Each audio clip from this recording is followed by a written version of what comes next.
Hello student, आज हम मंगलेश डबराल जी की पोएम का भावार्थ समझने जा रहे हैं।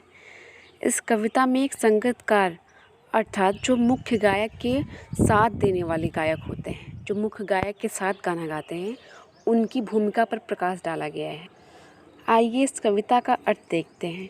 मुख्य गायक के चट्टान जैसे भारी स्वर का साथ देती वह आवाज़ सुंदर कमज़ोर काँपती हुई थी।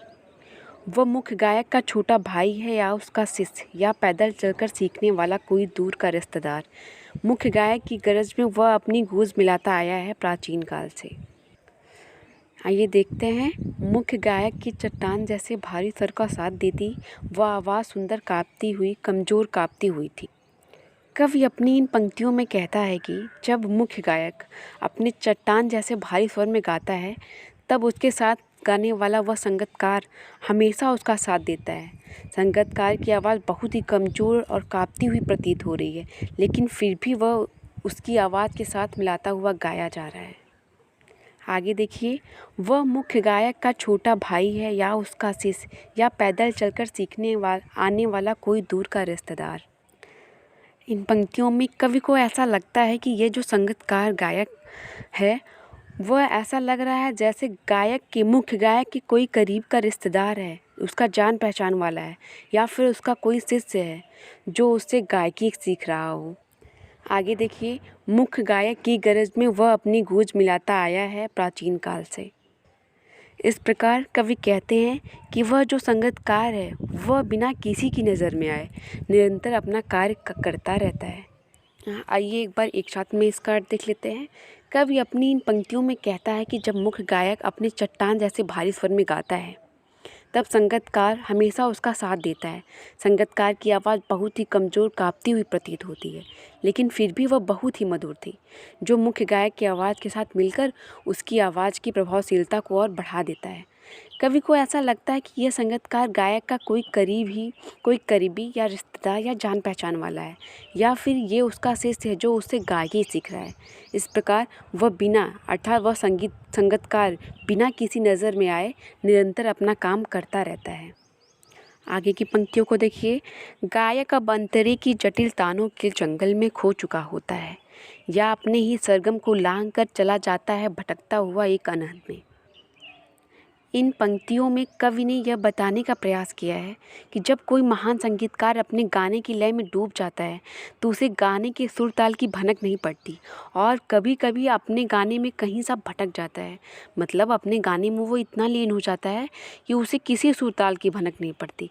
आगे सुर कैसे पकड़ना है वो उसे समझ में नहीं आता और वह उसमें उलझ सा जाता है। आगे की पंक्ति देखिए। तब संगीतकार ही अस्थाई को संभाले रहता है, जैसे समेटता हो मुख्य गायक का पीछे छूटा हुआ सामान, जैसे उसे याद दिलाता हो उसका बचपन जब वह नौसिखिया था। इसमें बताया गया है कि जब मुख्य गायक अपनी ही भावनाओं में उलझ जाता है तो ऐसी दुविधा के समय में भी उसका सहायक संगीतकार अपनी कोमल एवं सुरीली आवाज़ में संगीत के सुर ताल को पकड़े रहता है।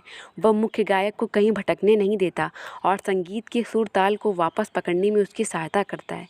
इस दौरान ऐसा लगता है मानो मुख्य गायक अपना कुछ सामान पीछे छोड़ते हुए चला जाता है और संगीतकार उसे समेटते हुए उसके साथ आगे बढ़ता है।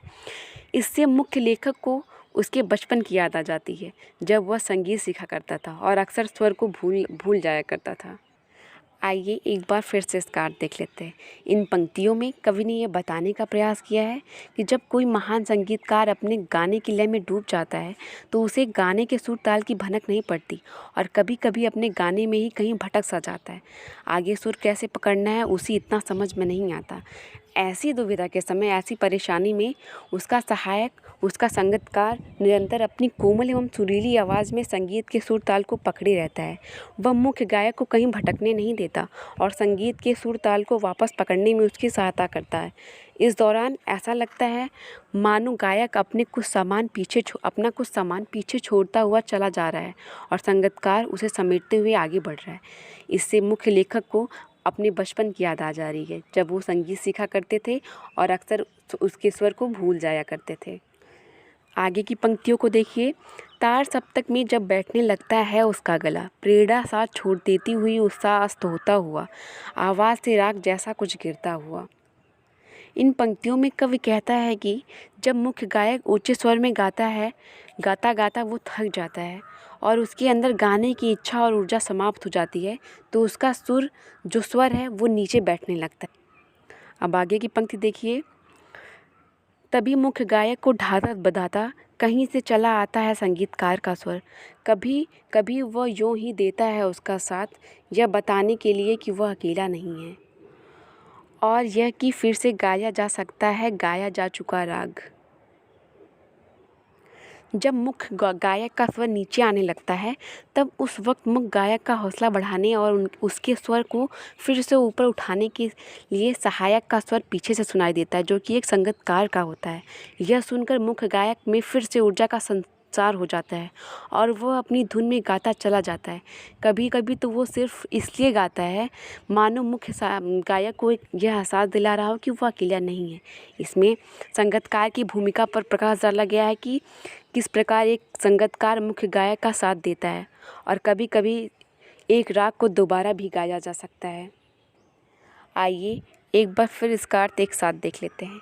इन पंक्तियों में कवि कहता है कि जब मुख्य गायक ऊंचे स्वर में गाता गाता थक जाता है, तो उसके अंदर गाने की इच्छा और ऊर्जा समाप्त हो जाती है, उसके स्वर नीचे आने लगते हैं। तब उस वक्त मुख्य गायक का हौसला बढ़ाने और उनके स्वर में फिर से ऊर्जा लाने के लिए उनका जो सहायक संगीतकार होता है, उसकी आवाज़ पीछे से सुनाई देती है। यह सुनकर मुख्य गायक में फिर से ऊर्जा का संचार हो जाता है और वह अपनी धुन में गाता चला जाता है। कभी कभी तो वह सिर्फ इसलिए गाता है मानो मुख्य नायक को यह एहसास दिला रहा हो कि वह अकेला नहीं है, और कभी कभी एक राग को दोबारा भी गाया जा सकता है। आगे की पंक्ति को देखिए। और उसकी आवाज़ में जो एक हिचक साफ सुनाई देती है, या अपने स्वर को ऊंचा ना उठाने की जो कोशिश है, उसे विफलता नहीं, उसकी मनुष्यता समझा जाना चाहिए। इन पंक्ति में कवि ने एक सहायक के त्याग को दिखाया है, उसके बलिदान को दिखाया है, जो खुद की प्रसिद्धि व मान सम्मान की परवाह किए बिना मुख्य गायक के साथ गाता चला जाता है। उसे इस बात की चिंता भी नहीं रहती कि कहीं वह मुख्य गायक से ज़्यादा अच्छे स्वर में ना गा दे, और इसी कारणवश उसकी आवाज़ में एक संकोच या हिचक सा साफ सुनाई देता है। उसे इस बात की चिंता रहती है कहीं उसकी आवाज़ मुख्य गायक से ज़्यादा अच्छी ना लगे। वह हमेशा अपनी आवाज़ मुख्य गायक से धीमी रखने की कोशिश करता है एवं अपनी आवाज़ को मुख्य गायक की आवाज़ से ज़्यादा उठने की नहीं देता। इसे उसकी विफलता नहीं बल्कि उसका बड़प्पन समझना चाहिए, उसकी मनुष्यता समझी जानी चाहिए। इस तरीके से हमारा ये काव्यखंड समाप्त होता है। जैसा कि मैंने अपने पहले वीडियो में ही संदर्भ और प्रसंग कैसे लिखा जाता है इसको बता दिया है, आप लोग चाहें तो उसको देख सकते हैं। Thank you.